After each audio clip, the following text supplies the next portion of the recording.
It was a beautiful warm day in the springtime. Out in the forest, Kara had gone to her favourite sitting and quiet space. She was one that could just spend an enormous amount of time by herself. She was listening to the bird song, noticing that the crab apples were in flower, listening to a little stream nearby, when suddenly there was an incredible scream. It was a hawk. Some kind of a hawk, a peregrine falcon, something like that, and it had hit on one of those little songbirds, and the songbird was falling to the ground and fell a bunch of feathers at her feet. She jumped up in shock. But the second shock came when a fellow on a horse came clambering into her space. He stopped short. He was young. She was beautiful. He decided immediately that impress her is what he must do. He told her about his falcon, called it back onto his wrist, held up the broken bird, said, "You can take it home if you like, makes a good pie." She turned her head from him. "Get out of this place," she said, and he left. But the rest of the day he couldn't get her out of his mind. He'd never seen such a lovely lass. "I know what I'll do," he says. "I'll get her a songbird." Went to an antique shop, bought a beautiful gilded cage, a songbird inside it. He took it back, and there she was the next day, for it was still warm. And he held it out to her and said, this is for you, a gift." She took it from him. She opened the door of the cage. The bird flew out. She said, "Why would I ever trap a bird when they sing as they fly?" Oh dear, he'd got it wrong again. He left, didn't sleep all night, and the next day he thought, there's got to be something that I can get the attention of this girl with.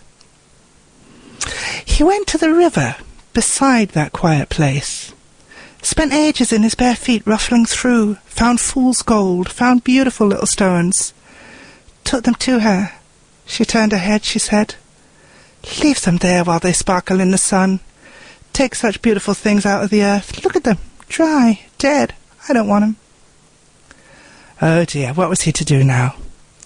Well, luck would have it, he lived near Burley, you see. So he went down to the White Witches. "You've been doing this for hundreds of years," he said. "Give me some kind of a potion I can give this girl. She is the one for me."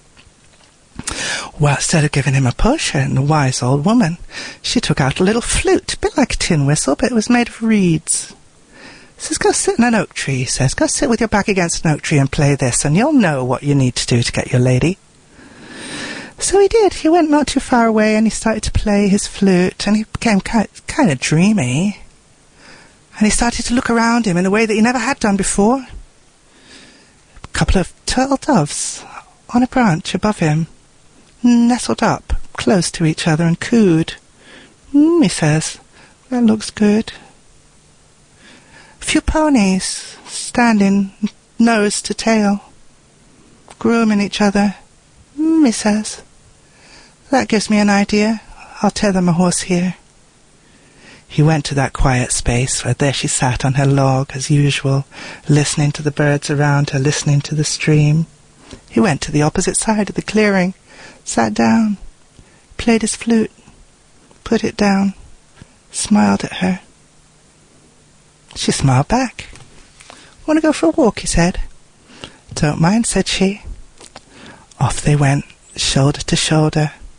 And you know what? They lived happily ever after.